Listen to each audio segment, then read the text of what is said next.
This episode of Troxel is supported by AVAIL. AVAIL helps AECO firms better manage, organize, and navigate information faster. This episode of Troxel is supported by Confluence, a small conference event for AEC professionals and technology providers to discuss industry trends and ideas together. It's put on by the fine folks at AVAIL. Learn more about the upcoming invite-only event happening in the spring of 2024 in New York City during this episode. This episode of the Troxel Podcast is made possible with support from ArchIT. Are you tired of standard IT services that miss the mark? Choose ArchIT for specialized, proactive IT management, BIM support, and robust data security tailored for architects.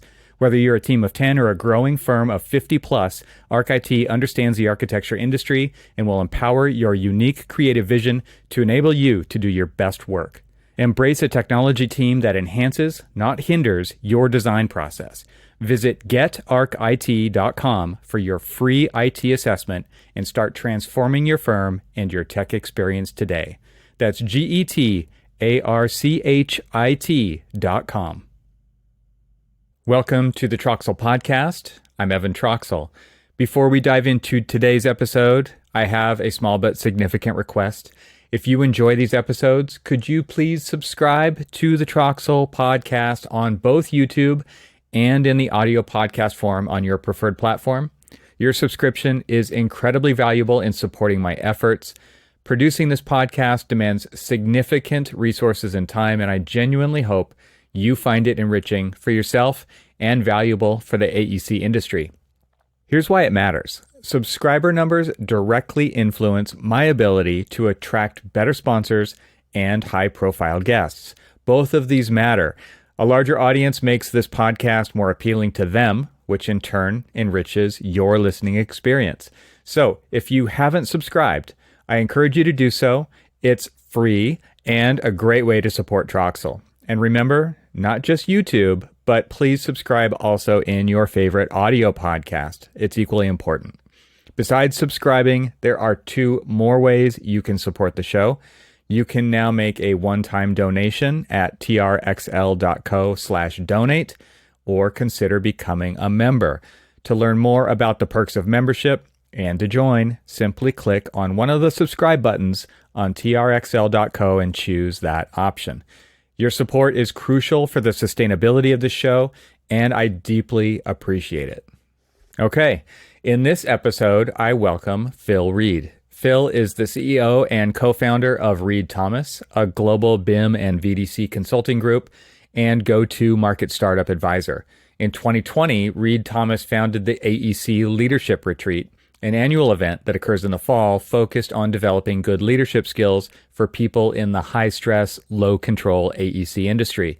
And I'll have more to say about this in the near future, but now I want to bring your attention to a couple of links that I've put in the show notes for Phil's upcoming AEC Acoustics Retreat, which is a new addition to that fall series and happening at the end of April. So for now, I'll just say that I'm planning on being there, and I hope you'll consider it as well. Again, check out the links for more information and for registration in the show notes to find out more about the AEC Acoustics event. For this one, Phil and I met up in the Denver airport. I flew in from Oregon and he flew in from North Carolina to meet in the middle and have an in-person conversation for this episode, which was really fantastic. Because of where we ended up finding a place to record, there's no video for this one, but you'll hear more about that once we get into the conversation. I've also decided to split this up into two parts, one for this week and another next week, because that way I think there's a better chance you'll get the whole picture. It's literally peppered with little golden advice nuggets throughout and has become one of my favorite episodes I've ever done.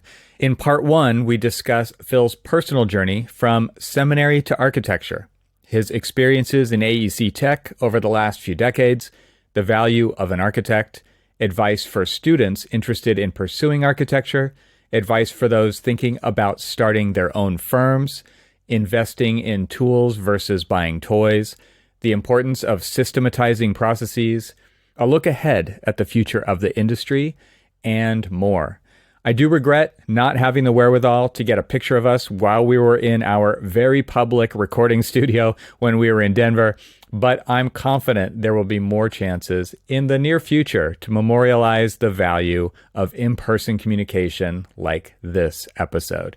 So until then, please enjoy this audio recording of my wide-ranging conversation with Phil Reed.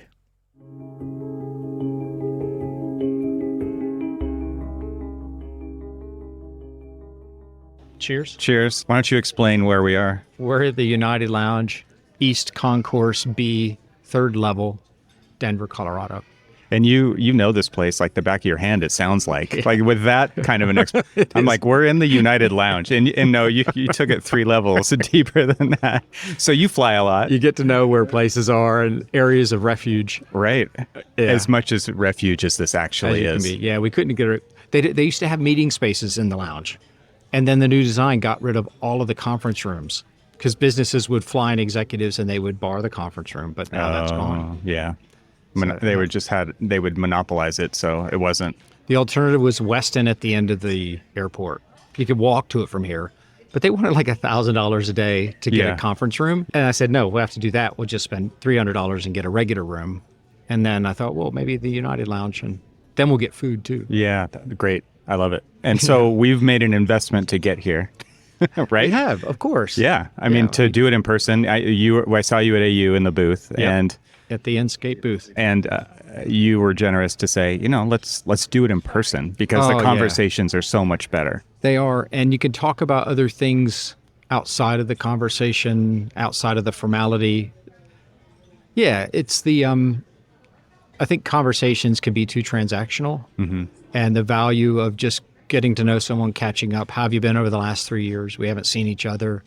I think it shows some earnestness and it shows attention to detail. So we've met in the middle. I'm on the West Coast. You're on the East Coast. Yeah, I didn't want to go all the way to Medford. I thought I can fly out and you can do the same. And it's such a small airport that it costs a lot of money to get in and out of there. Right. So. Oh, really? Yeah, because Medford is just, I don't know, there's 5 gates, 6 gates. It's very small. And so not a lot of airlines fly direct there anyway. So well, so I was going to fly out and I looked at it and I thought, well, that's expensive, but it's direct to Denver. Because I was like Charlotte, Denver, Medford. And I thought, oh, we'll maybe just each meet halfway and then I wouldn't spend a hotel. I'll just fly back to Charlotte tonight and you'll fly back to Oregon. So we're spending the day in the airport in the United Lounge and flying in and flying out. So if anybody's wondering why we're hearing the background noise. It's not artificial. It's not a backtrack. Yeah, this is not a backing track. A conversational backing track of room noise.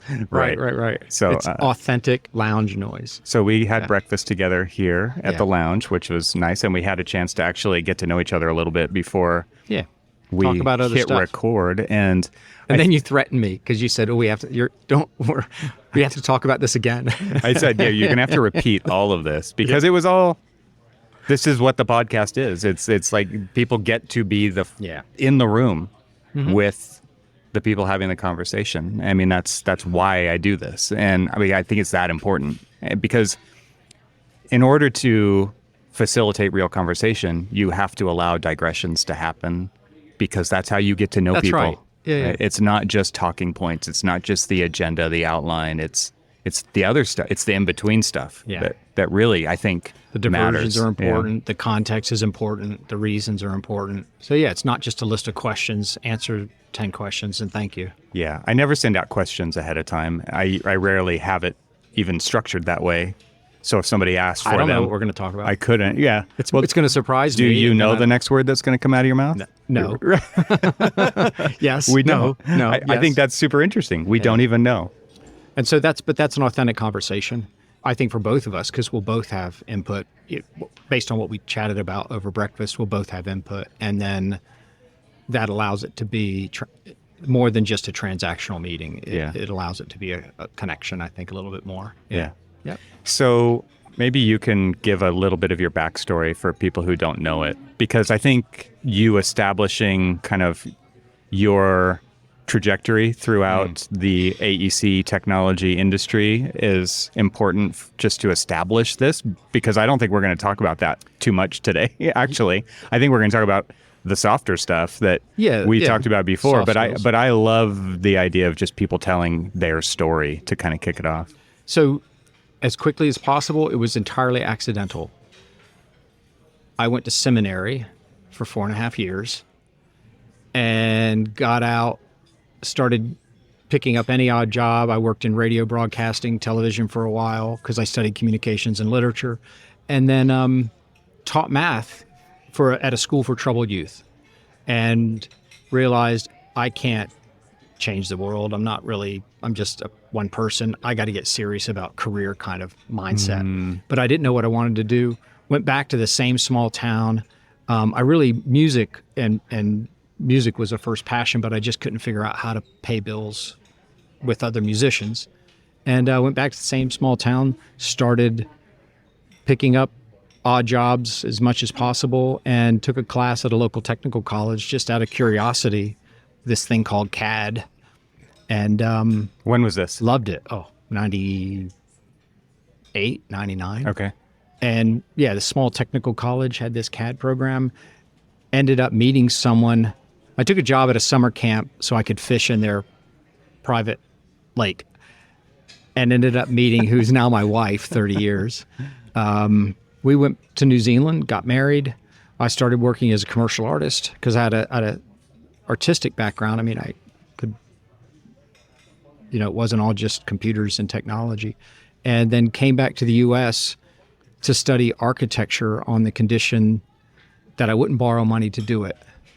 And So you set that condition with yourself, with your wife? Yeah. Okay. Yeah, it's like I can't go back to You school. set some ground rules around. And I couldn't decide, Evan. It was I kind of narrowed it down. I wanted something that I could do anywhere in the world for my entire life. Like that was part of what I wanted to choose. I think architecture is interesting there because you definitely could just sit at a desk for the rest of your life. Like people do. There's the joke in the field is like you die at the drafting table. Like the architects don't even retire. I thought anything. I narrowed it down to law, medicine, or architecture. So all professional.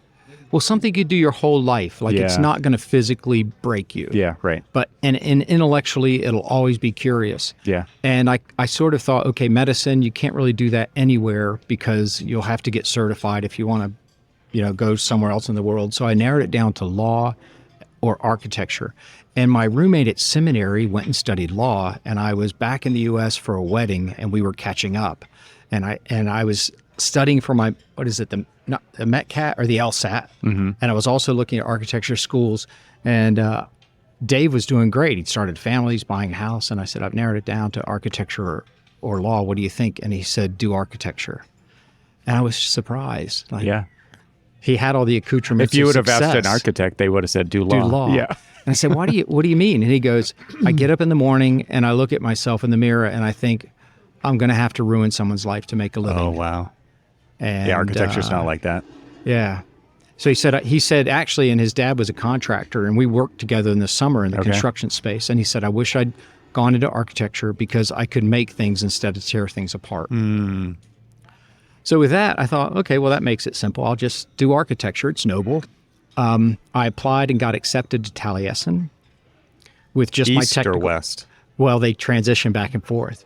And I was so excited. This would have probably been 93-ish. What was that application process like? Like, what did you have to supply to them? It was a phone call. It was a faxed application. It was pay money. It was show them evidence of earnestness in terms of technical ability. Yeah. And I had a portfolio from school and also some hand designs that I'd done. And I was so excited, coming out of seminary, you're kind of in one religious cult and you're going into another religious cult. So Everything's that was okay. a cult. Yeah, right, by the way. Right. Yeah. So I wasn't worried about that. And I thought it'd be interesting to be part of that historic context. And then it turned out at that time, so this was in the early 90s, if you were married, your spouse has to attend. And you couldn't work outside of the fellowship. So it was effectively an apprenticeship for 7 years. Right. And then at that time, it wasn't accredited. Yeah. So Justine didn't really want to go. I didn't want to borrow money to do it. Yeah. It was $7,500 per person per year. So I thought, well, still I'm borrowing $15,000 for 7 years. Yeah. and you can't work outside the fellowship. So I was really just heartbroken and realized I couldn't do it. That sounds untenable, right? Because if you have to dedicate yourself to that, you basically have to have all that money up front. There's no other way to do it. So I just finally had to just rescind my application. And I was just really heartbroken, and ended up looking at a map and going, okay, I've got family in Asheville and family in Raleigh and family in Fayetteville. Where is an architecture school near that? And it just turned out that there was a University of North Carolina at Charlotte had an architecture program. And I wasn't particularly passionate about going there, but it turned out to be a really serendipitous move. It was a great program. I keep in touch with students that I graduated with. It's always stressful being I was probably 28, 29 when I started school there. And I'd already had this prior degree. I'd already worked when I first came back to the U.S. to start to pursue going to architecture school, I was working at an engineering firm. And because of a technical background, I couldn't design. Well, I could do, we were a civil engineering firm, so I could design, but I wasn't doing severe calculations or accountable for any of that. I was really transitioning. I was transitioning someone who'd drawn something by hand, usually sketched by hand that needed to be in the computer. So I realized I wouldn't have to borrow money to go to UNCC. I had a prior degree, so I only had to take studios. And so that was in the fall of '94 I started working for an engineering firm in Charlotte. And by the end of the third year, they started a master's program. So I jumped into that. It was a 2 years master's program if you had a prior degree. So I wrapped up my 4-year degree while kicking off my master's degree the same year. And then in 5 years, I had a master's degree and an undergraduate degree. And so that's where it just was, it was accidental. But I think if for anyone who's in high school that wants to study architecture, the big lesson is I would probably tell them not to study architecture as an undergraduate. Go get a technical background and work while you're in school. So you have enough time. You have enough time for friends, but not too much time. You have enough time to drink, but not too much time. But get an undergrad, like in high schools now, you can start early college and get a technical degree, right, and start picking up your design tools and learning how to use them and solve problems early, and then study something else at college as an undergraduate. Any STEM related class, like computer science, psychology, engineering, and then go back and get your master's degree in architecture. And work while you're in school. Work as much as you can. Work part-time during the year, full-time during the summer. Get a job at a firm and learn how to solve problems. This episode is made possible with support from AVAIL. In a world where precision meets creativity, where every line drawn holds the power to innovate, people like you are shaping the future. But let's face it, in the realm of design, the unknown is your least favorite companion. You've been stranded on the island of inefficient software, lost in the fog of endless searching for the right content. It's time to embark on a new journey, a journey to clarity, efficiency, and design excellence. It's time to get off that island and away from the unknown. Introducing AVAIL, the beacon in your design odyssey. Say goodbye to the daunting 10 to 20 minutes wasted per search, the costly interruptions in your creative flow. With AVAIL, your team will zip through content discovery, focusing more on designing and less on searching. Imagine a world where you can stop constantly fighting the costly fires caused by pulling content from past projects, building from scratch, or relying on personal libraries. AVAIL isn't just a tool, it's a revolution for AECO firms.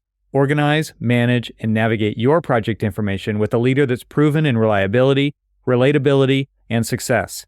Join the ranks of the top AECO firms who've already chosen AVAIL. In just 30 days, you could deploy AVAIL and witness a dramatic reduction in costly design errors. Whether it's your first CMS or you're considering a switch, there's someone you should meet. Will Rouse, your guide to all things AVAIL.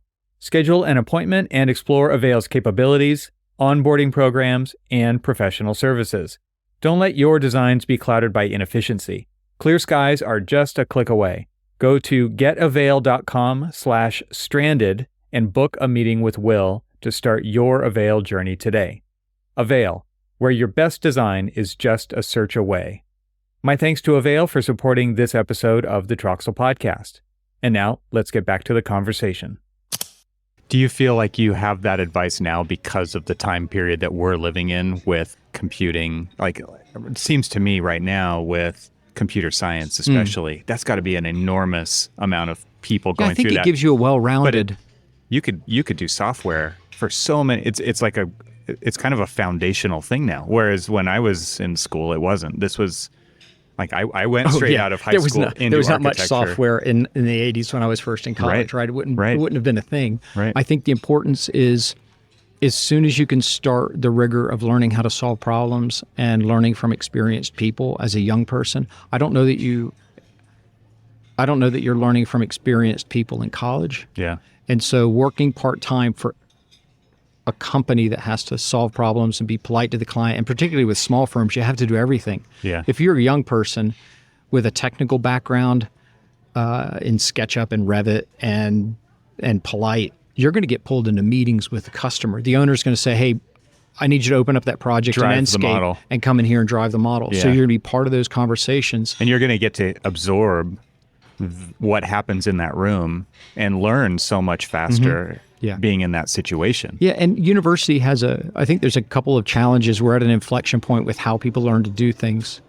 At a time when information is racing to the cost of zero, university has become irrecoverably expensive in terms of student loans. Right. So if you can protect yourself by not borrowing money whilst you go to school, you'll graduate with probably 4 or 5 years of real world experience, and then pick your grad school. If you're from a disadvantaged background, that kind of portfolio is going to pay you in terms of scholarship. And now you'll get a great graduate diploma from a top-notch school. But for an undergraduate, I would just get a technical background while you're in high school or before you go to college, and then start working for a firm and get the experience of not being an employee, but learning how to think as an employer. Because everybody gets to do everything at a small firm. Yeah. The whole idea of architecture school is learning how to think about problem solving on the macro level. Like not usually in particular, it's, right. Yeah. Right. I feel like it's kind of like weeding out non-problem solvers and problem solvers. People who are up for the challenge versus people who are looking to get through something. Well, there's the lack of constraints at university creates an artificial approach to design problem solving. That's true, yeah. And I think when you have a client with a budget and a problem that you have to solve, you're trying to do it as elegantly as possible within budget and to be earnest. And I don't think that cheapens the design. Yeah. I think you come up with really interesting solutions. Whereas, early in architecture school, I would say the first 3 years is kind of like, you learn to make blobs, but you don't really learn how to make decisions. And your client doesn't have a budget. They're your professor and you're paying them. Yeah. So that part of it is kind of an unofficial it's an artificial construct. So if you're in that world where you're learning how to solve problems, I don't know that it's not necessarily going to be high design. I think a lot of small firms are actually doing really earnest, really good work. And you might not have 8 hours a day to work for a firm while you're in school. You might only have 4 hours a day, but you're gonna be there at critical moments, and you'll learn a lot. When I was going to UNCC, I was working full time, and I look back now because it was parts of it were a blur.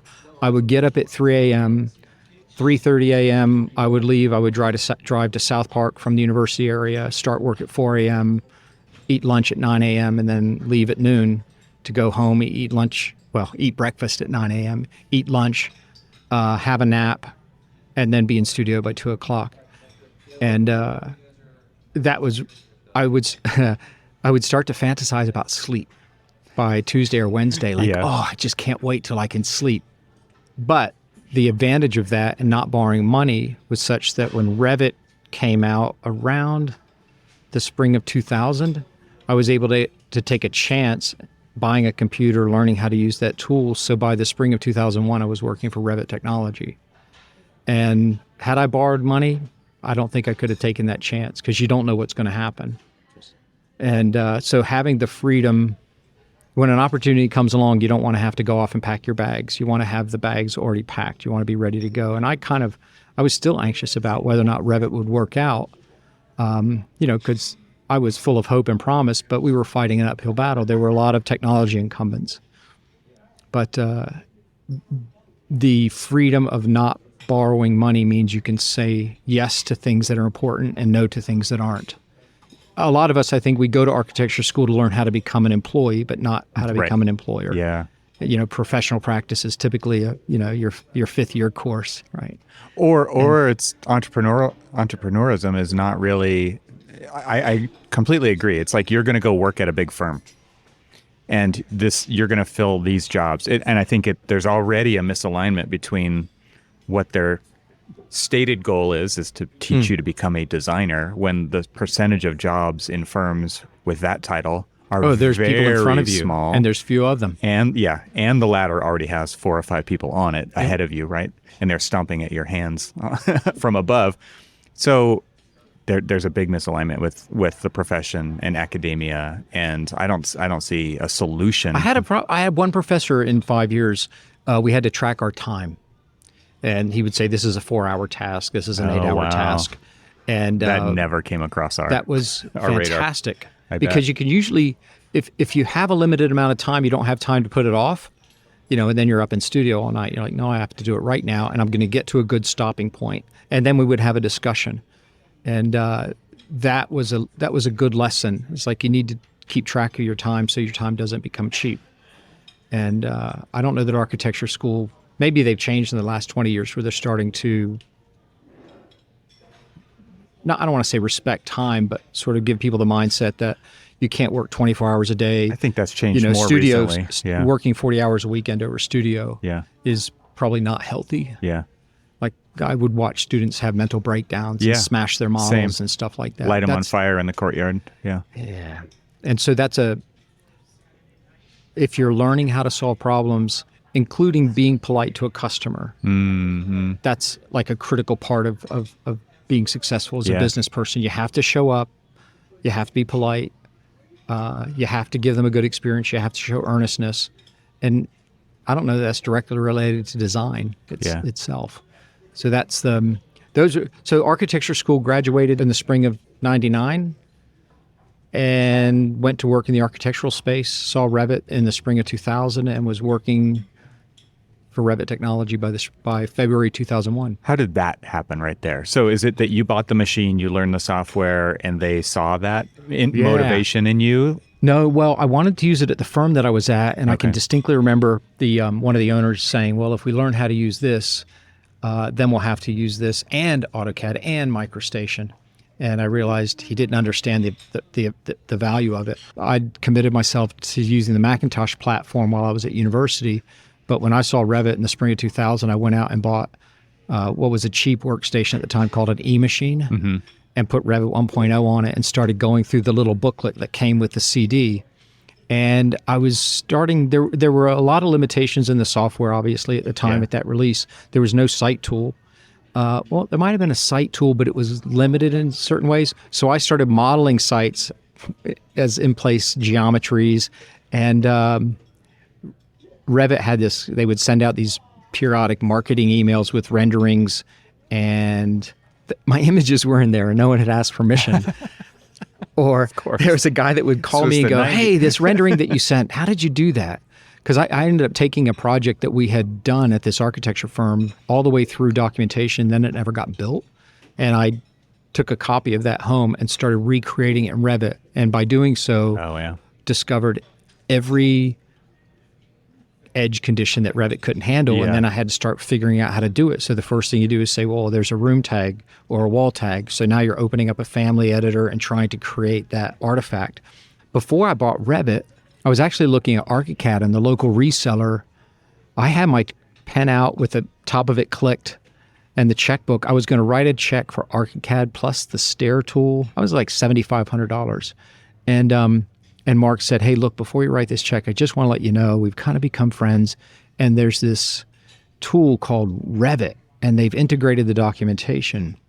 You might want to look at that before you make this purchase. And I thought, oh, okay, I'll see what I was blown away when I Revit 1.0, because for me, the conceptual pieces that you really had to have were the main building components, the content inside the building, and you had to be able to create instructions, and you had to be able to organize that in a way where as much as possible it was all in one place. And so at that time, Autodesk had ADT, MicroStation had Triforma J, ArchIT had their tool, but all of them seemed to require exporting to documentation. And we were using MicroStation at that time.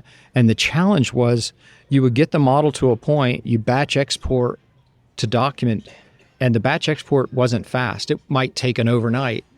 And then you'd have a meeting with a customer, you'd have red lines, and you'd start tweaking things in the documentation because the deadline might be that week and you don't have enough hours to keep exporting when changes occur. And so we'd submit for the deadline, and then we'd have to make this kind of existential decision of, do we go back to the model to pick up these red lines after the deadline's passed? Or do we just start updating the drawings? And so it was kind of this schizophrenia of, I'm using a model, it has all these advantages, but then I have to decouple from it because of the workflow. So what I saw with Revit, like early on, I could put something on a sheet, open up the view on the sheet, move something, delete something, it would come out of a schedule, it would come out of a section if you deleted it from a plan. And I thought, well, that's a big fundamental. Someone's finally nutted that out. So Revit, at that time, they were advertising for a lot of positions, and they had a technical expert. They wanted like a support person for the Mid-Atlantic, and I went up to interview. I interviewed with Steve Burry and I think Rob Macarini and Dave Heaton. And after all the interviews for this position, they offered me that job, and I said, well, really, I don't want this job. But I tell you what, I think you should do. I said, the thing is, this job is like helping customers after things are broken. Why don't you have a team of people that go and work with a customer to kick projects off to keep the problems from occurring? And they said, well, actually, we're going to create a team to do that. We're going to create a consulting group. It'll probably mean a lot of travel, but you'll go in the office, you'll kick the project off with the customer, and you'll work hands-on. Oh, it's like, that sounds amazing. And that's what I did. I started February 1st, 2001. Wow. And every February 1st, I still call Dave Heaton, say thanks. And to this day, we still have breakfast once a month online. Because he's up in Maine, retired. And we just talk about anything and nothing. Yeah. It's good. That's cool. He taught me a lot besides just technology. It was great. And so that was a kickoff to working at Revit. And then within a year, I guess we were acquired April of 2002, working for Autodesk. Yeah. And that's a rocket ship, right? Because they've got people everywhere in the world making sure that their solutions are being sold and supported. And I just recently had Marty Rosmaneth on the podcast, and he told a little bit of the Revit Technology Corporation, Charles River to Revit Technology to Autodesk. And it is pretty fascinating to see the paths cross from various perspectives. And I mean, back then when I graduated with my bachelor's degree in 97, I was using MicroStation also. Right. And that process that you explained. Triforma? Was that out? We used a little bit of that. It was MicroStation J, MicroStation 95. I think J came after 95, but it was available on the Mac back then. That's right. And there was another version of AutoCAD that actually ran on the Mac until it didn't anymore, right? But I just think it's interesting when you talked about that process of kind of that fundamental decision that you have to make of where you're going to make the changes. And we all struggled with that. It's like, do I make them in the drawings? Do I go back to do I do it on the sheets? Do I do it in the model? This was just the digital version of changing the dimension on the hand-drawn plans rather than redrawing it. And so it was still kind of fundamentally, at some point, it broke. But architects were just... It worked, but it was so slow that you couldn't get your head around it. Yeah. So you had to choose two bad ways of doing something is not a fun choice. And then the mental overhead of just remembering where those changes were made, because were they made here or there? Some were here, some were there. And I mean, it's actually not too different now in Revit when you don't have a power user behind, and they're making a decision to draw something with detail lines or put a dummy tag in just to get through to the deadline. Just get through the drawings. But then the technical debt you accrue so much of it, and you can't remember which way you hid that object or things like that, where like my wife struggles with this on a daily basis. And now she just goes to the forum and just says, is this even possible? And she often finds out, no, it's not even possible. Before, she used to go through step by step by step to try to figure it out to do it, and only to find out it wasn't possible at the end Now she's like, I just skip to the end. Yeah. Just go there. But we're still struggling with very similar problems over decades. I can't imagine how difficult it will be for someone. If you're going to learn how to use a tool really well, you have to learn what it doesn't do. Yeah. And early on, Revit didn't do a lot of things. Yeah. There was no railing tool. You actually use the curtain wall tool to make railings, which even now has great flexibility. Yeah. I still use curtain walls for mezzanine levels because they contain space. And because you can slide those. Because it's a wall. Yeah. Yeah, because it's a wall. And you can slide the balusters around because it's just a curtain wall. It's like sliding around a mullion. So it's like, actually, that was kind of flexible. But the challenge now is back then you could learn what Revit couldn't do very quickly.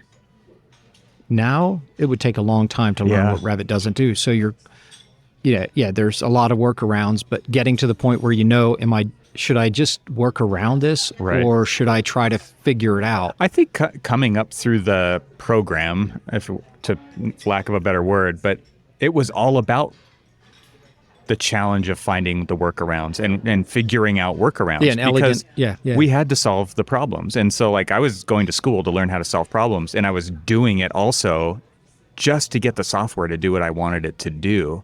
And I think there are a lot of great examples of software that does exactly what you want it to do, and yet there are so many that still don't. Or there's programs like Revit that are 23 years old, and there's a lot of cruft in there, or there's things they can't advance because there's other pieces holding it back. And navigating that world of the constant changes, but also still having to figure out those workarounds in a world that expects we don't need to have workarounds. Software is super powerful nowadays. There's just a battle going on there. I think there's an artifact of creating software that is almost irrecoverable in that you're creating software to speed up an existing process, but then in doing so, the desire to create the thing that software allows changes, and now the software can't speed up the existing process. So in the case with Revit, if you're designing a fairly conventional building, it's kind of straightforward. Yeah. But then people aspire to not design conventional looking buildings, and now it's not straightforward. Right. So on the Trade Center rebuild, one of the design iterations had an external diagrid of stainless steel cabling. It was like a cable net structure. The structure ran up through the center of the building, and then there was an outer rigging out the top of the building, and then the cable net was suspended from that. And the cable net was a series of diagonal stainless steel bundles. Now, when you cut that in plan, your circular bundles are going to look like ellipsoids. And the documentation artifact was, if we were drawing this in plan, we would show those as circles. Yeah. And there was like this considerable discussion on how do we show circles in plan, because when we cut plans out of geometry, it's showing ellipsoids. Shows what's really there, what's really happening. So we were trying to create, I think Revit in a way, and Marty might back me up on this, Revit was a tool that was primarily designed to automate the documentation process. Yeah. It was also a modeling tool, but it was modeling in the service of creating documentation. And now I think the problem has moved on. It's gone from documentation and coordination to collaboration. And we haven't solved the collaboration part yet, because now the tools that you want to collaborate with, and Autodesk is making amends to figure this out, but you want to be able to use a Rhino model for your exterior. But then is it going to behave intelligently? You get the geometry, but you don't get the artifacts of space containment, and you have other challenges. And so, everything becomes a workaround. Now you're using a Rhino model for your exterior skin, but you have to cover everything in room separation lines in order to contain space. So, the problem moves on, but the software is always trying to catch up. Yeah. So it's constant workarounds. Yeah. Yeah. This episode is made possible with support from Confluence. Picture this: October 2019, Lexington, Kentucky, the birthplace of Confluence, a place where tech leaders, AEC product developers, and practitioners came together for 3 transformative days. It was more than a conference. It was a confluence of ideas, discussions, and unforgettable social experiences. Since then, over 200 attendees have experienced the magic of Confluence. I've had the privilege of being part of 3 of these remarkable gatherings, 2 in Kentucky and 1 in Orange County, each one a melting pot of learning, collaboration, and camaraderie around a topic shaping our industry. And now we're thrilled to announce the next regional Confluence event in April 2024 in the vibrant heart of New York City. This time, we dive deep into the realms of AI and machine learning, unraveling their mysteries and potentials in our industry. Are you interested in being part of this exciting journey? To continue the conversation? To shape the future? Visit the link in the show notes for more details. Confluence, where ideas flow, connections form, and the future of AEC technology is shaped, one conversation at a time. My thanks to Confluence for supporting this episode of the Troxel Podcast. And now, let's get back to the conversation. So you left off with Autodesk. So what's happened since Autodesk, or how long were you there? The kids were getting older, and I'm not exaggerating. The last 3 years at Autodesk, I couldn't figure out how to do something else at Autodesk. And I kind of poked different areas to kind of move into technical sales, to maybe move to another geo. And it was kind of like, I found later on through the back channels, it's like, no, hands off Phil. You can't have him. And so my stress was traveling 48 weeks a year. The last 3 years I was at Autodesk, which is amazing. Wow. Yeah. Getting to work with all of the firms I would have aspired to work for whilst in college, getting to work with them and not kind of for them, having the high level relationship, being plugged in with all the hypos at these firms, trying to solve difficult technical questions. It was heady days. But you come home Thursday night, and my oldest was probably about 9 or 10 at that point. It's really starting to stress him out. And I couldn't figure out how to make the transition to do something else, to stop traveling so much. So I no bridges burned. I resigned. I took an opportunity as an executive at a large A&E firm, and found myself in a world of stress, because now things start moving slow, and instead of managing technology, you have to start managing people.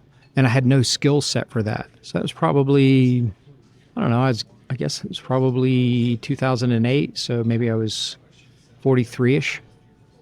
And realized I'd made probably a terrible decision, because I didn't know what the emotional cost of going into managing people was going to be like from managing technology. Because I could happily stay up until the wee hours in a hotel room trying to nut out a technical problem and then go to sleep happy. But, managing people, and it was during the global financial crisis, and things were stressful. It was a large firm, but various offices were having to lay people off. And I just felt like I was getting paid a lot of money to not know how was I actually making the company money, just going from meeting to meeting. What was that like? So that was very stressful. And eventually, I think my job was eliminated. So I was kind of graciously let go. Some of the people I worked for, I still keep in touch with, but it was very, very stressful. Better part of almost probably 3 years. Yeah.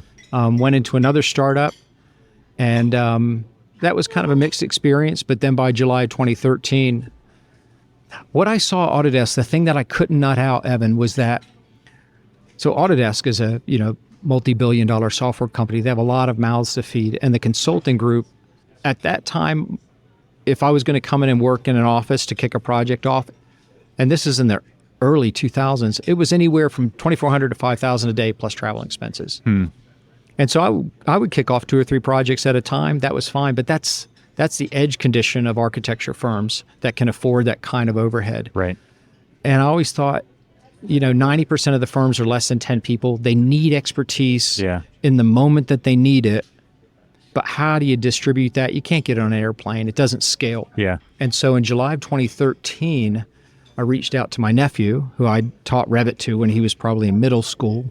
And he graduated from Southern Poly, did his undergraduate degree in architecture and an undergraduate degree in computer science. And then he also got his MBA. And he was working at his own consulting practice. He's very entrepreneurial. So he was a total slouch. Yeah. Jeez. Slack ass. And I called him and said, do you want to go into business together? And his next words were, what took it so long? So we started a consulting practice with the intent of being a retainer-based service. So we're never going to work at risk. We're never going to chase money after the work's done. We're going to work with customers, set up retainers, and the moment they have a hard problem, we're going to help them solve it and charge in 15-minute increments. And that was July of 2013. Wow.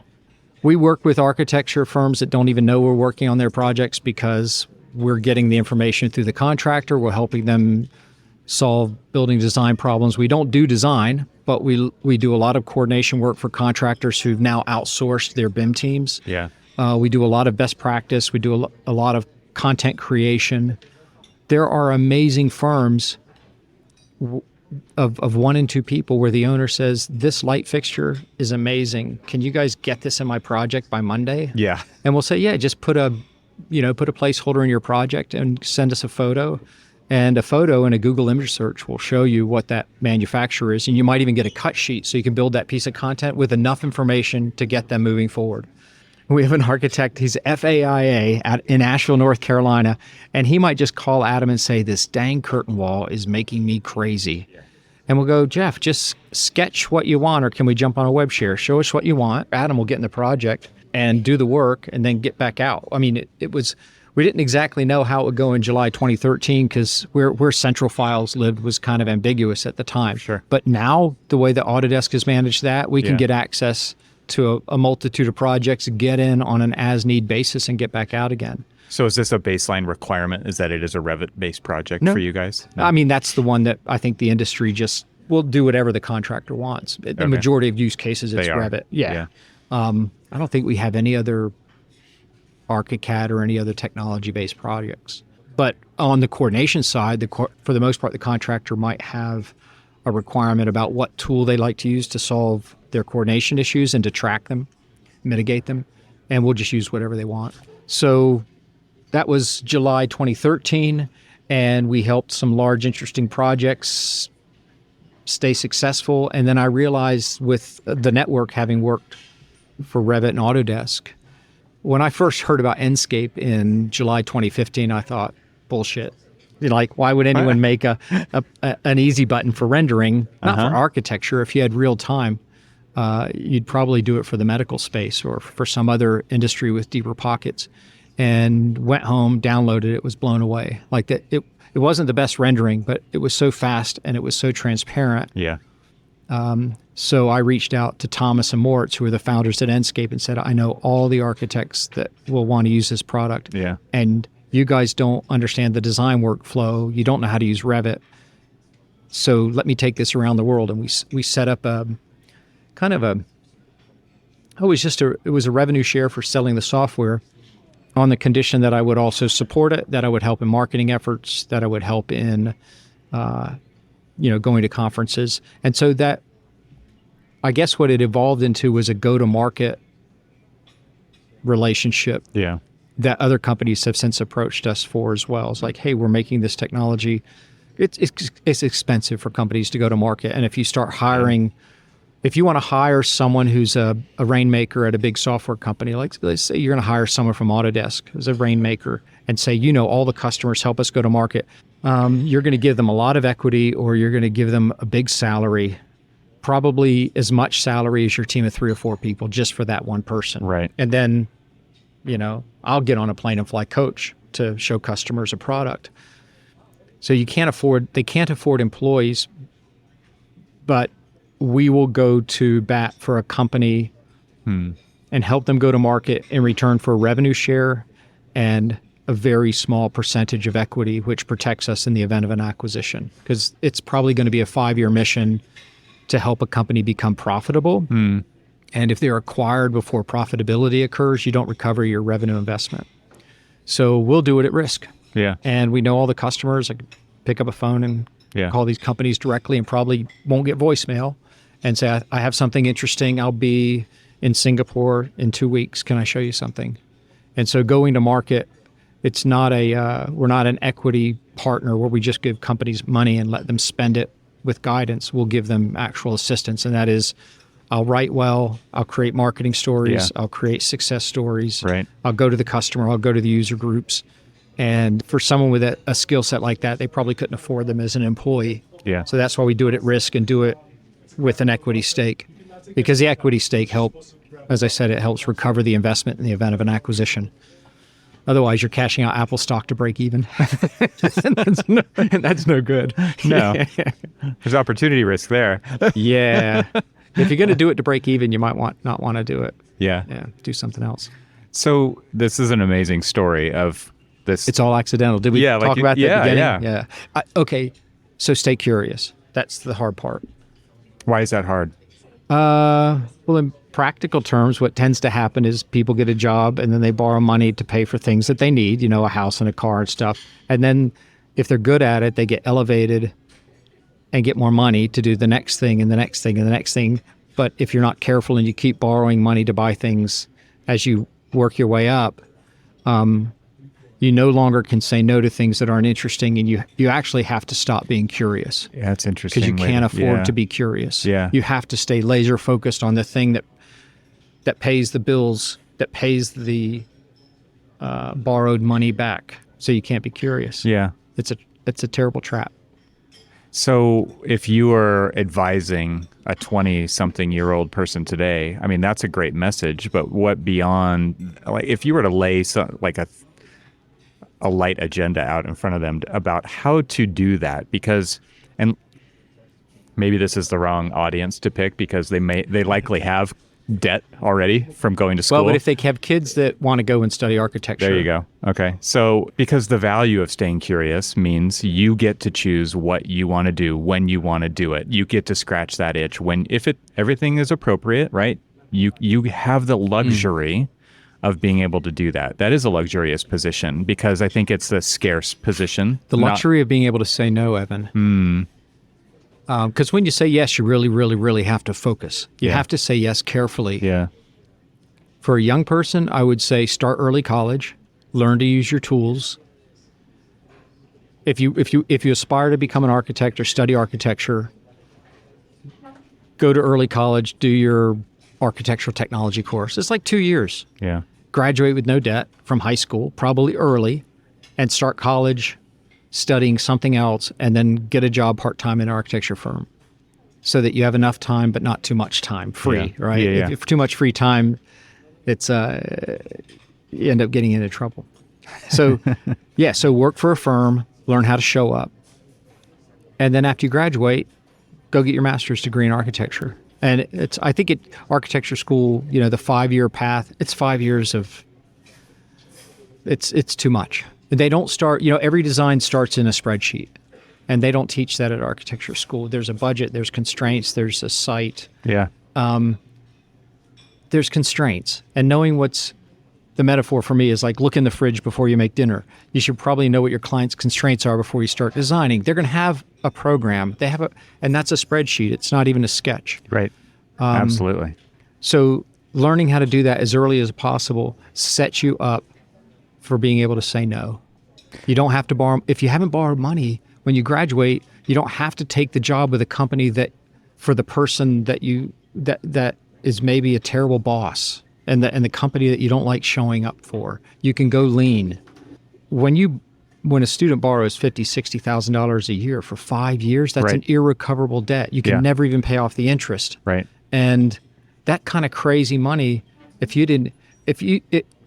don't know that there's any job that you could work any job and not go to college and live at home, work in a coffee shop, $15 an hour, $30,000 a year, put as much away as you can. In 5 years, you graduate. In 5 years, you have $100K. Invest that money at the age of 22, 24. I don't know how you could do better borrowing money to go to architecture school and then having to pay $1,000 a month in interest for the rest of your life.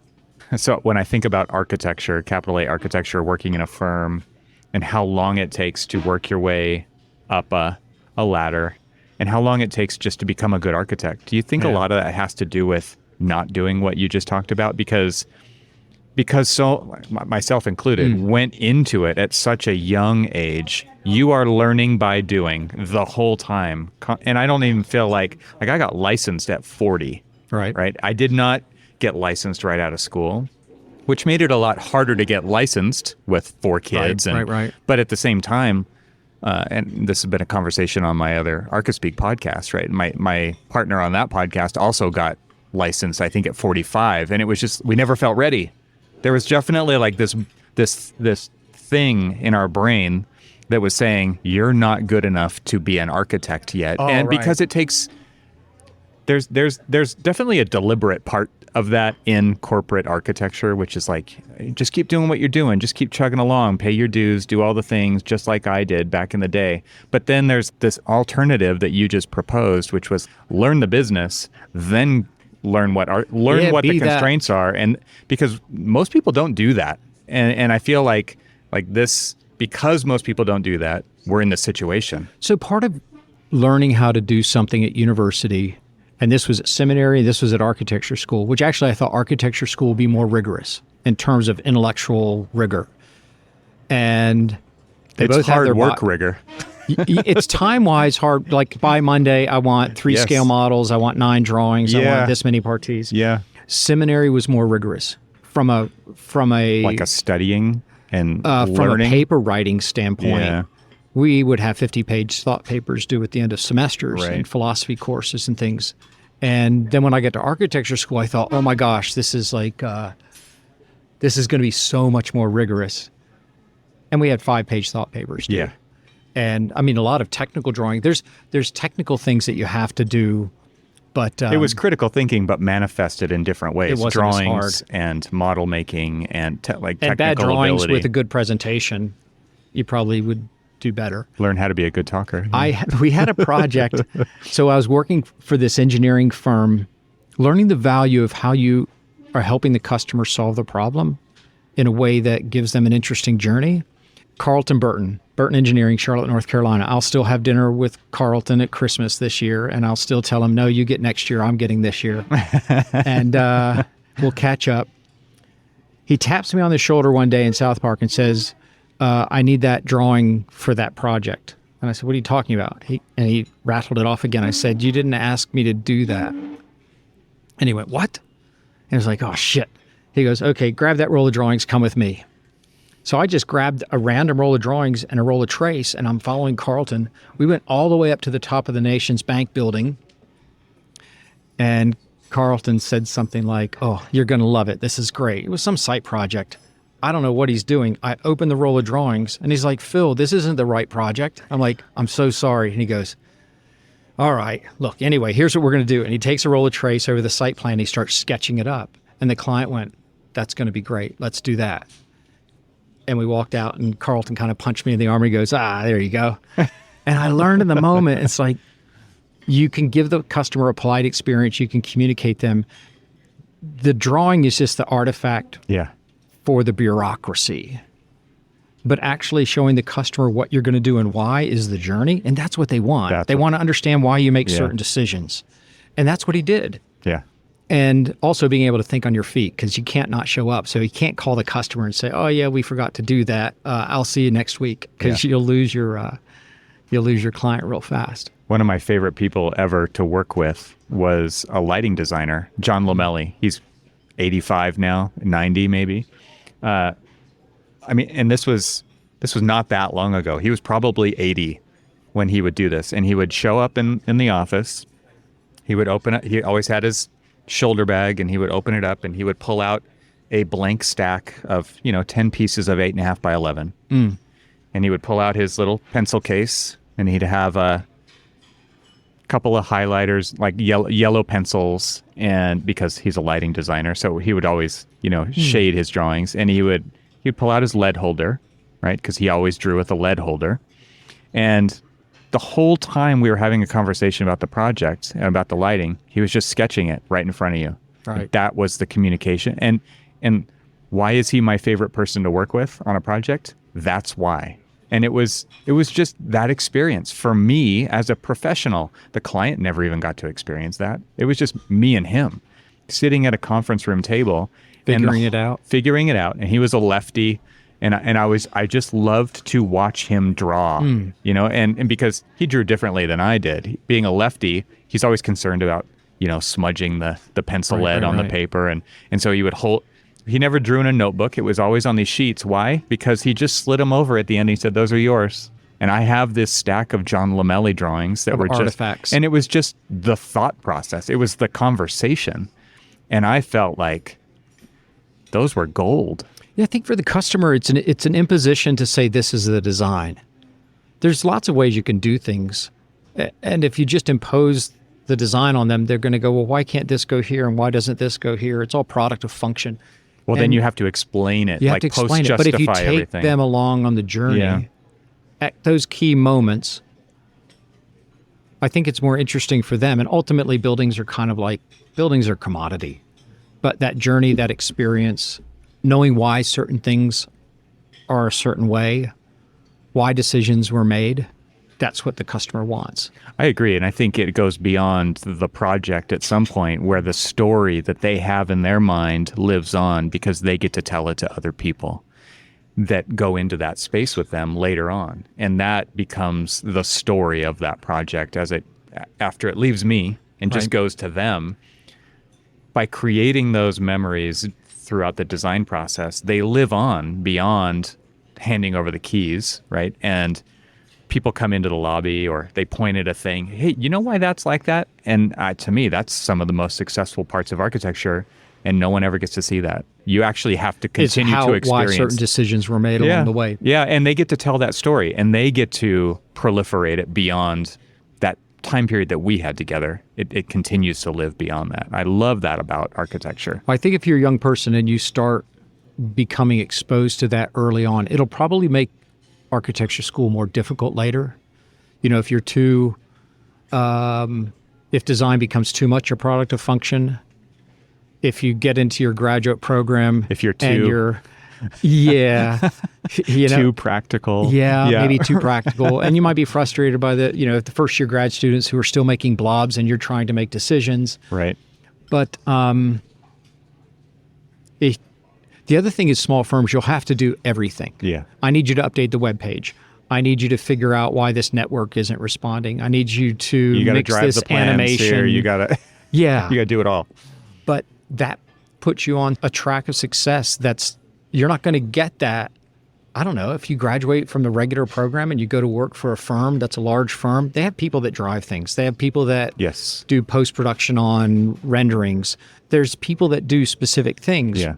And you're just not going to get Scott Adams, the guy that did Dilbert. He calls it a talent stack. There's a great book called Win Bigly. It's like how to fail at everything but still succeed. And the idea is that if you have a talent stack where you can do a lot of things pretty well, you'll have an advantage over all of the people that can do one thing really great. And so, accidentally going to seminary meant reading a lot of philosophy and reading a lot of ideas of how people are motivated. In the communications department, we were still mixing physical media, so it was videotape and audio tape. But then you learn this analog process that transfers to digital. So now I use Camtasia because it's a pretty easy tool when I have to mix video. But then nothing's unfamiliar. It's not a surprise. At seminary, you had to do a lot of dissertations. You had to do a lot of discussions, debates. So now, as much as I got out of seminary and said, I don't want to tell people how to live, that's way beyond me. But then you get in the software space and you realize, you're trying to convince people on why they should change behavior and live a certain way. Right. The irony doesn't escape. Yeah, but the psychology of why people want to change behavior and trying to find where's the critical mass and why this is better for you in terms of, like I wasn't sure if Revit as a company would survive. And the first big trip we took, it was probably either Singapore or it was probably Auckland, New Zealand. And there was a builder's show. This would have been early 2001. And everybody had their wares out. It was a builder construction software thing at the race course in Auckland. And, there was a row of people. I think ArchiCAD was there, probably Autodesk was there, a row of technologies. And 2 university students were looking at Revit. And I was just so happy and probably way naive about this whole industry and software space. I just wanted Revit to succeed. I didn't know Revit was going to get acquired. And now it's like, I wanted to use Revit at the time because why do I have to use AutoCAD? Why do I have to use MicroStation? I want to use the tool that I like. And now I hear people say, I have to use Revit. Yeah. Yes. I can't use full this other circle. thing. Yes, full circle. Right. And these 2 students were looking at Revit, and one said, why do we want to learn how to use this? When we graduate, people are going to pay us to use AutoCAD, because they were still in school. And his associate said, if we learn how to use Revit, we can drink beer on Fridays.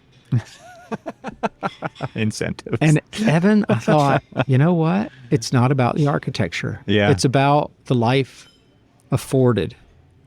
Can you have a drink with an evening Yeah. with a friend after work? Can you have an interesting discussion? It really affords you an interesting life. Yeah. And so if you have tools that allow you the time to enjoy the things that you do with your tools, that's a pretty good gig. It's not about Revit. It's about the time that you have left over having used Revit or whatever tool it is. I've talked with Roderick Bates at Enscape about just the idea of a rendering tool, which used to be post-production. Like that was what people got at the end of DD to now using it as a decision-making tool in the design process. And how crazy is that? It's crazy. And to think about it from somebody who's lived through the various stages of technology to say, we talked about this inclusion in the process from a client's perspective and the experience that they want out of that. A tool like that just brings joy to a client. When you can hand them the mouse, you can say it works like this, and then they can actually do it. They don't have to be a technical operator at the highest level to navigate their way through a project, or they don't have to just be the victim of a presentation either, right? They actually can drive it, and look where they want is transformative. Is that something that you saw in a product like that early, or was it more of just like, wow, this is saving me a ton of time? So I downloaded Enscape, opened it up, was blown away by its immediacy, right? So they say you can pick 2 or 3, fast, easy, and cheap. Yeah. Enscape was fast, it was inexpensive, it was easy to use, and the results were really compelling. So I think there's an artifact that occurs in architecture or maybe in art in general. At the point of performance, there has to be an emotional response. Yeah. And if you just show the client sheet music all the way, they don't and know they how to keep read approving sheet music, Yeah. and then at the end you perform it, and they go, "Did I pay for this?" It's Right. like, "Oh no, I showed you the sheet music." So I showed Enscape to the youngest. Jasper was probably 14 at the time, and I said, "What do you think?" And he said, "I guess it's okay." I was like, "Are you kidding? Like, this is so Don't much you know better where we've than been?" rendering." And he said, "What's rendering?" Yeah. And it occurred to me that he'd grown up playing Minecraft. Right. There's this idea of stopping to do another thing. You just always experience it in 3D. Yeah. So here I am, in this little Revit sample project inside of Enscape. Yeah. And I said, well, let me show you. Open up the render window, probably medium quality, hit the render button. And, the window goes black. And it says estimating time remaining. And after 10 seconds, he said, well, this sucks. Why are you doing it?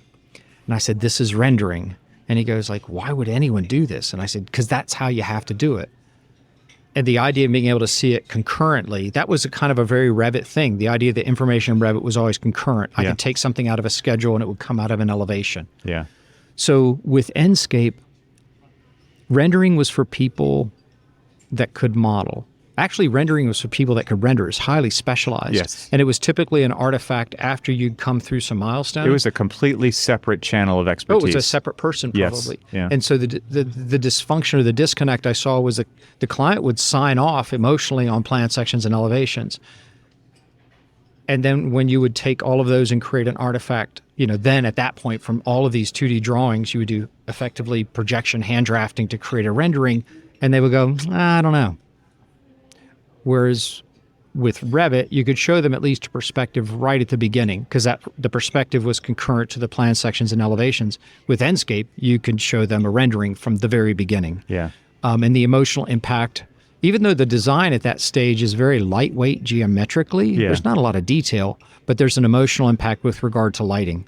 Ambient light and artificial lighting, it's like key. And so I think what Enscape also did, and this is typically any technology that kind of becomes viral, is rendering tools are built for people that render. Enscape was designed for people that don't render. Yes. Democratizes visualization to an operator. So early on, there were a couple of large firms that I showed Enscape tool that came back with, we showed it to our Max team and we can't use it. It doesn't work with Max. And then I realized... That's not the audience. Yeah. So... because I could also do marketing stories, I would seed Enscape in companies that I knew they competed with and then do a success story. And then I would get a phone call that said, you bastard, I need a quote for 10 seats. Your workarounds. Because Back to workarounds. The workaround is show your competition, because the rendering team, and maybe at first the rendering team is kind of threatened that this other democratizing tool comes along, but then they realize, oh my goodness, thank goodness I don't have to do all of these numbnut things. I can work on more challenging things. Yeah, because they're not going away. If you're doing big projects, they get to work on better stuff. You're the guy that's created the visualizations for the $1 billion football stadium. Right. And now you can focus on that and not doing the renderings that I just need for today. Yes. So where I think it's going to get interesting is, if Enscape had created another rendering tool for people that render, they will be fighting within an existing kind of market. Yeah. But they created a tool for people that don't render. However, it's for people that model.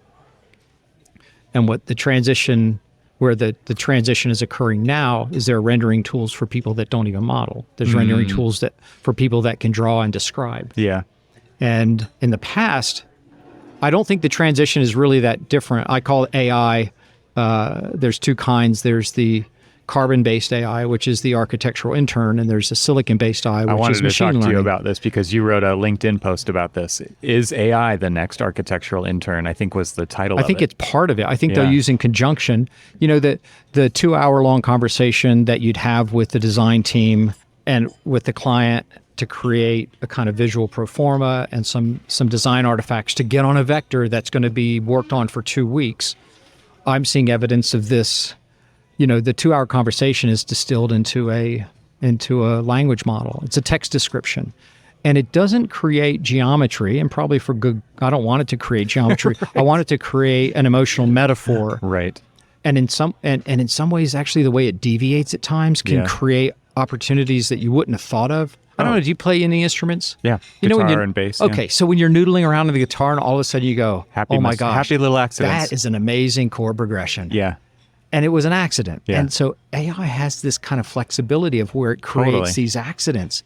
So I don't know that I need geometry. I just need a metaphor. Yeah. But the AI is the silicon-based architectural intern.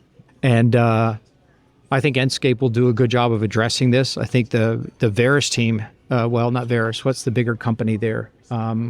With Bill and those guys. Evolve Lab. Yeah, Evolve. Yeah. I think they've done something so elegant because originally Veris was for people that model. There was a plugin for SketchUp, Revit, Rhino. But with the web version, it's for people that just sketch you can and just describe. Throw a sketch in. Yeah.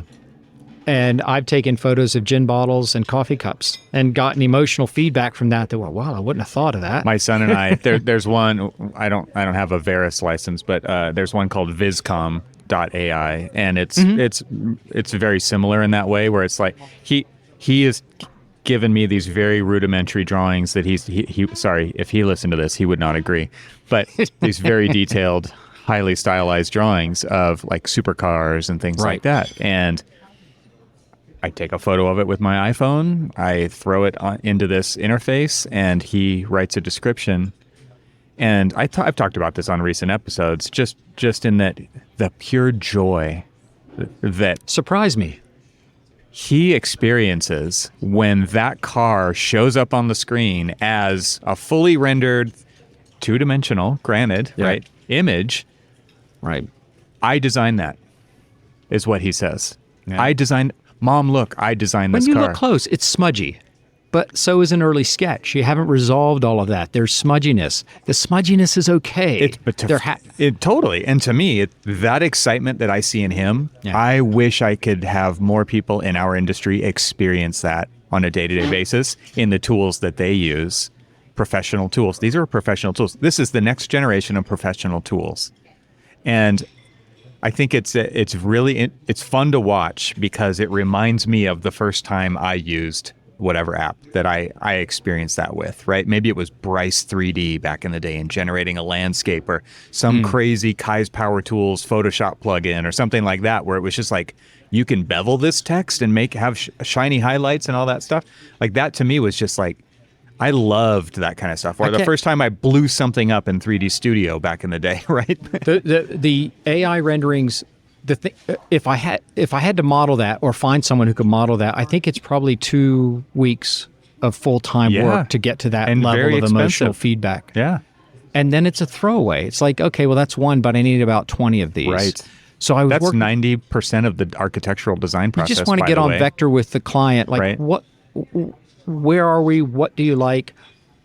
Yep. If it's a commercial project, I think it's one level of an emotional response. But if it's where they're going to live, it's another level of emotional response. Like it's something that appeals to them at a subconscious level. And this engineering, it was an interiors firm, and they would talk with the customer, and then they would start to think in terms of metaphor of like, well, what kind of architect already works that way? And they would just do Google, Pinterest image searches based on this architect in order to then reiterate this in the context of this customer's project. And so we did we did an experiment. Basically, we were probably using Midjourney at the time, and the text description was referencing the kind of architects or the kinds of designers that would create.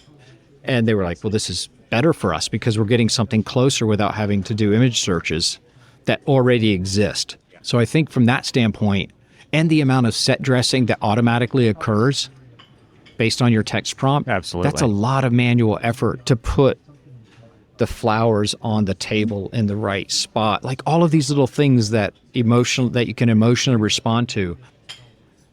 Midjourney, I think Midjourney is a good one. That's the one I see getting used a lot. Stable Diffusion, but Veris seems to be a little viral. It's so approachable. It's for people that don't model. Just sketch, take a photograph, and it gets you on a vector. And then you're going to have to be deliberate about the next step. But that inflection point, I think it's already here. People are just going to expect that. And it's a faster way to search for images effectively. You know, you could look for images that do that. I agree. I don't know how it's going to go away. I don't either. Well, the toothpaste is out of the tube, as they say. It's not going back in. So I would hire an intern that could take I'll still have a discussion. If I was an architect now, I would just hire an intern that could take a longer discussion and distill it into a text prompt. The value of an architect at those early stages is about that experience, but it's also about curating a level of taste for a lot of, right? And to me, like that's what makes the difference between somebody who types in something they want to see the image generator generate versus actually curating the output and becoming really good at that. And I think that is probably the shift in the education of an intern who could then drive that technology is we're going to use this tool to drive and develop our taste with our client. And get good at that. Like actually get really good at getting stuff out of it that is what you're actually looking for, not just whatever the first response is based on a really simple prompt. But like this whole idea of prompt engineering, right? It's kind of a dumb name for something that's actually really necessary. If you talk to someone for 2 hours about a project and then ask them, what did I just say? Give me a 1-minute synopsis. It's hard for some people to do that. Oh, yeah. But if you had someone who could distill a long conversation or take notes and then distill that note. I use Siri on the Mac to distill notes in order to create a text prompt. Yeah. And I work and am personal friends with an architect in Charlotte, studied at State. Now he's gone into the construction space. He owns a contracting firm. But he does earnest design with a client before the architect gets involved. And then he'll do sketches. He'll get to the point. He'll take his sketches, put them into SketchUp, and then give it to someone else to do some renderings, and then get that back to the customer to get on a vector. And I said, let me show you this thing called Veris. I said, give me one of your sketches. Yeah. Describe this project What's to me. the mood? What's it going to be made of? Yeah. Where is it? Right. So via Siri, put that into a text prompt, and from my phone, created 4 renderings, and he was just blown away. He was like, and it actually did the thing where it didn't exactly do what the sketch imposed. It kind of deviated. Yeah. He's like, oh, I like this one. I hadn't thought about that. Yeah, because there's that slider in there for like geometry retention, right? Like respect my geometry or not. Yep. And you can, I like how that is a metaphor for where are you in the design process. It's like you can smudge. Yeah, at the beginning, it's like no, like let's just go crazy, and then the farther along you get, it's like respect it some more, respect it more. Now respect mostly, right? But at that point, he can take something that is on vector with the customer's fiscal and emotional response, and then begin in earnestness with I think way more confidence. Right. So this guy's an architect who has his own construction firm, who designs with a client. Like that's a lot of value. Yes. That early. Hard, otherwise if you have to hire people to do each of these things. Right. Yeah. it's a new game, right? Yeah. I feel like if you, knowing what you know now, we're going to start a firm. So we've given advice to the students about how to maybe plan their career. Yeah. But if you're going to give advice to someone who's interested in starting a small You're ready to fire the firm that you work for yes, and go into business because yourself. you are sick and tired of the way that they do things, and you're going to do it your way. So the grass is going to look really green. You probably want to transition. You don't just want to, unless you get let go. You're not going to cut it off. You're not going to cut gonna it do off. these two. You're going to side hustle. Yeah. You're going to do what Frank Wright did, right? Yeah. A couple of client projects on the side until you get fired For by your parents Lou Sullivan. first. Yeah. Yeah. That you're going to have to get to know yourself in some, I think you should subject yourself to some personality tests, because part of being in business is chasing the customer for money. Mm-hmm. And I don't know that artists, Are good at that. I don't know that they're good at that. Yeah, I think some artists are conflict avoidant. I don't think it's a coincidence there's so many acronym firms with 3 or 4 letters in them, because somebody was probably a great designer. Someone's a project Somebody's manager. probably managing the business, and someone's probably chasing the money. You should probably partner with somebody who's comfortable being half asshole sometimes. Yeah. To like saying, I'm going to have to put a lock on your project until you pay me. That's part of it. I'm glad you brought that up, actually, because I was thinking I'm thinking the other part of that equation, which is like, wow, the tools are way different nowadays. If I was going to start something now, I would approach it very differently. But what you're talking about is actually way more fundamental to this, to the business. It's like someone who will pick up the phone and go, you owe us money. Do I have to come by? Hey, let's chat. You owe us money. I need a check today. Because if you don't do that, you're cashing out your own funds to pay your staff. Right. A team of, I don't know that you need that many people. If you had, or one of the business partners, somebody who's happily chase the money and somebody who's happy to chase the customer to do the next project, and then maybe 1 or 2 technical people. But even now, you can almost hire them on demand. The technology allows you, imagine not having to kick the project off and then hand it to people to do the documentation. We will actually do work. We get designs from architects. They love the design process, but then getting it from that preliminary stage to starting construction documents or something that's late design development, where it's a really good, a really fit Revit model. They're just not good at that, doing it quickly and well. And so they'll hand us, in some cases, hand sketches or photographs of hand sketches with a scale. Yeah. And we'll mock that up in Revit, and then they get it back. So they're focused on getting the project secure with the customer, and then the last mile of design documentation and instructions based on what their local city or municipality requires from them. And the piece in the middle, which is get it to the point where I can start coordinating the design and find out where the gotchas are. Because we'll find lots of design problems in sketches where things don't align, and we don't change it. We just point them out and go, where would you like the core to go? Should we move the upstairs core over or move the downstairs core over? And we get to work with designers who do just extraordinary work, and they're teams of 1 or 2.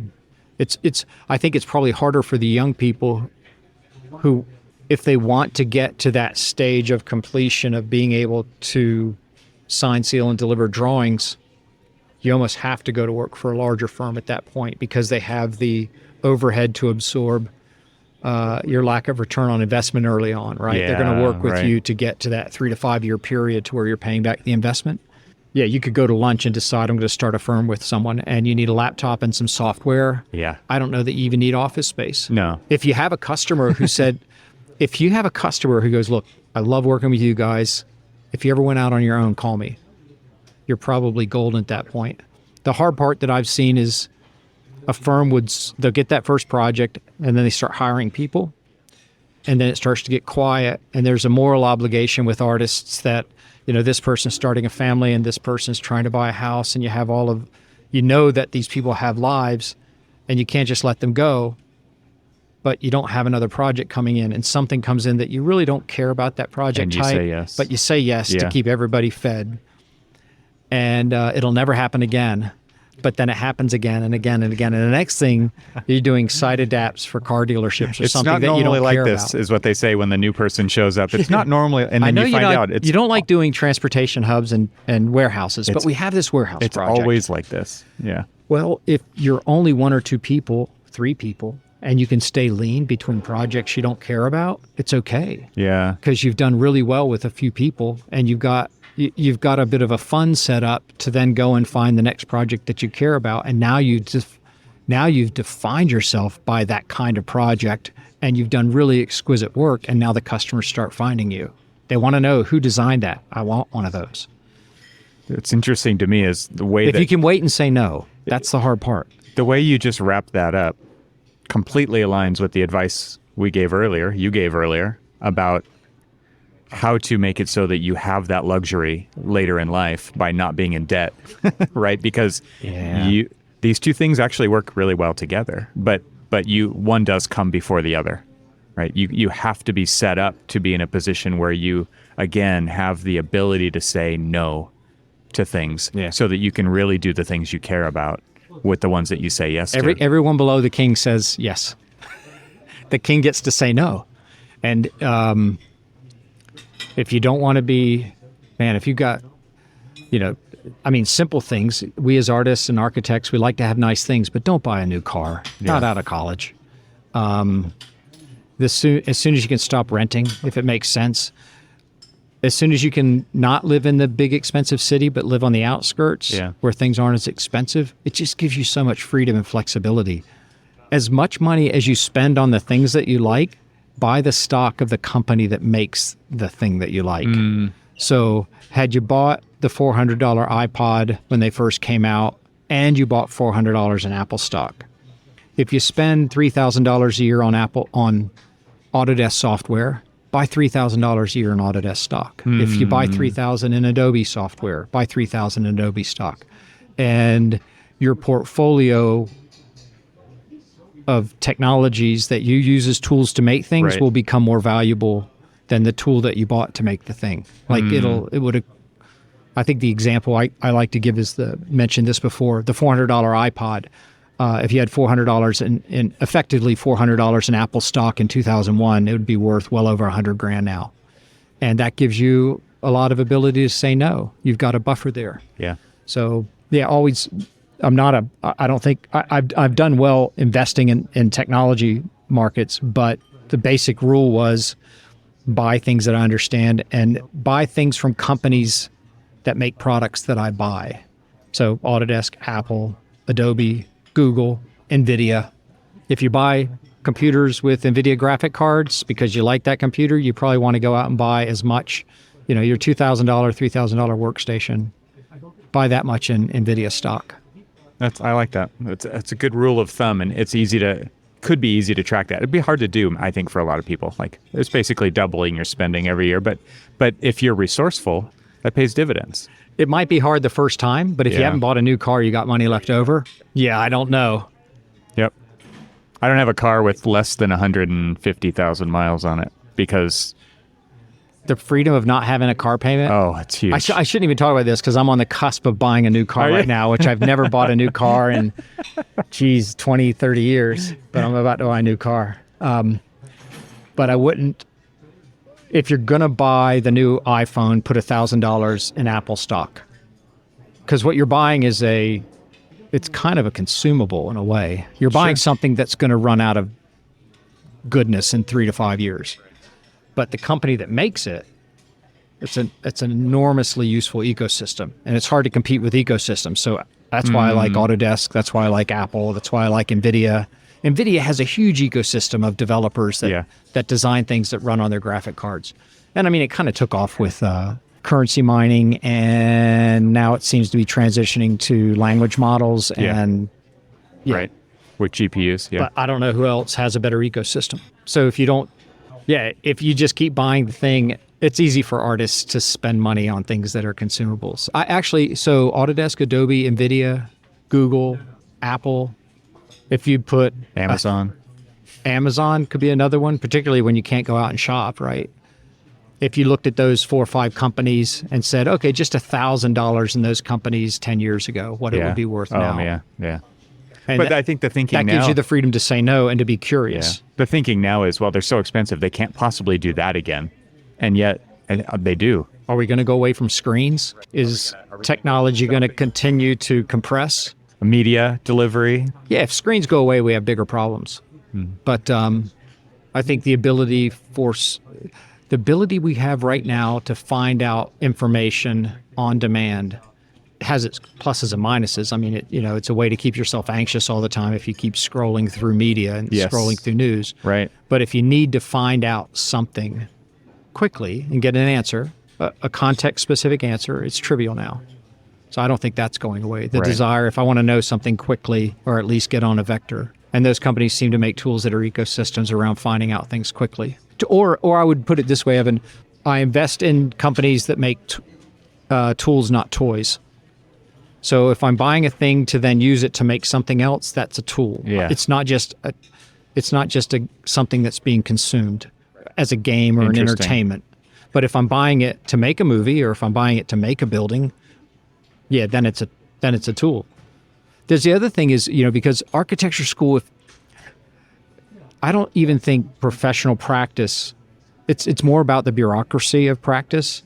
It's not about like, how do you manage your personal finances? You need a good accountant. If you buy a phone for yourself as a private person and you save 10% of what you make, you have to make 10 grand to buy a phone for $1,000. If you buy a phone for yourself and you've got a side hustle as a designer, that's now an expense to the business. Why would you ever not have a business? Otherwise, things are too expensive. The mile that you drive to meet with a customer versus the mile you drive for your own use. You just want to be able to deduct those things properly. The laptop that you buy, all of those advantages. So if you're in business now, you probably want to have a side hustle. And there's a certain amount of discipline that comes along with that to track those things so that you can legitimize all that at the end of the year, which is another area of overhead that some people are just not willing to do, I guess. Okay, so architecture school should teach you to do that. Absolutely. Like if I have an expense, I take a photograph of it, I upload it to a Dropbox folder, and they stay in that folder until I put it in a spreadsheet, and then it goes into a different folder. So there's a way of tracking these. Like just practical advice on, like, you don't have to buy expensive accounting software. You probably have, in my business, we use something called Harvest, which is a way of tracking time and expenses. And then we give it to an accountant. We don't try to become accountant. Adam has his MBA, and he's probably smart enough to know not to be the accountant. Yes. I mean, he's an accountant to the point, but then we give it to the tax person and let them take it over. They don't teach this at architecture school. Again, it's that focus on when you go to school, you're thinking about it in terms of how will I use this as an employee versus how will I use this as an employer. And they don't want you to go fast at architecture school, right? It's every year you're there, you're going to spend more money. So I think in a way, university is incentivized to drag things out. I feel like this whole idea of systematizing things to make it easy to do these tracking along the way is a key component. And this is what project managers do really well in architecture firms, right? It's like you take care of it right then. And a designer on the, like that mindset, in the quote unquote capital D designer world is like, it's messy, it's loose, we live in the chaos of it and it's fine. And those are very different mindsets. As somebody who's doing this podcast as a business, when you talked about, it's like, I have a Notion database and I get the receipt, I take a picture of it, it goes right into the cell, and it's automatically calculating in the right category. Why? Because if I don't do it like that, I won't do it at all. It has to be. But by doing it, you can forget about it. It frees you up. And this goes back to running digital practice in a firm where you're trying to convince the audience at large in the firm to do things systematically or based on a standard, and they see that as handcuffs. And it's like, no, it's freedom. It's freeing you up. It is freedom because you don't ever have to think about that again. You get to do better things. You get to do more important things, more valuable things. If you have to delegate, you don't have to hire. And if you accrue the debt along the way and then you have to do it all at the end, oh no, it's too complex. It's too big of a job, and you just won't do it. Yeah, you can't do it. Right. So I think where the industry has gone now is a lot of specialists that can work together on demand. Team comes together. It's happened in the film and stage space. Yes. Where because major of motion picture or even better TV shows Yeah. now, they put teams together to do art direction, set design, set construction. Right. After the project, they go away. Yeah. They're not employees. And I can see architecture. It certainly happened in the construction space where they've stopped employing people that do things, and they hire them as subcontractors when the project comes together, and they get the people that play well together, and then they go away. But if you do good work, you come back together when the band's ready to play. Yeah. So that's where that's the process. If you want to start your own business now, you don't go and rent office space. Yeah. It's like 3-year lease. Right. No, forget Nope. that. Nope. Go lean. Yeah. And if the client has an office, you go there and you present the work.